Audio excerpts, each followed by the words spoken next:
আপনি আমাকে ভালোবাসেন নাই, ঠিক আছে, কিন্তু আমি তো আপনাকে ভালোবাসছিলাম। কেউ ভালোবাসলে, তাকে ভালোবাসতে না পারলেও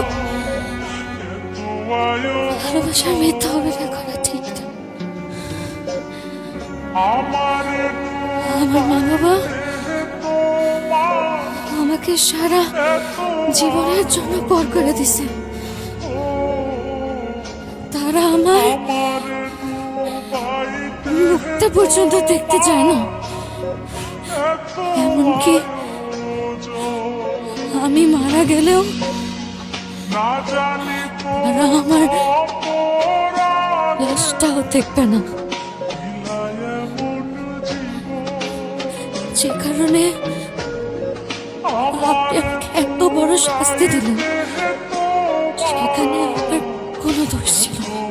আপনি আমাকে একটা বার জিজ্ঞেস করতে পারতেন কি হয়েছিল। জিজ্ঞেস করার কি আছে? যেটা সত্যি সেটা তো আমি জানি। না, আপনি জানেন না কি হয়েছিল, আপনি জানেন না।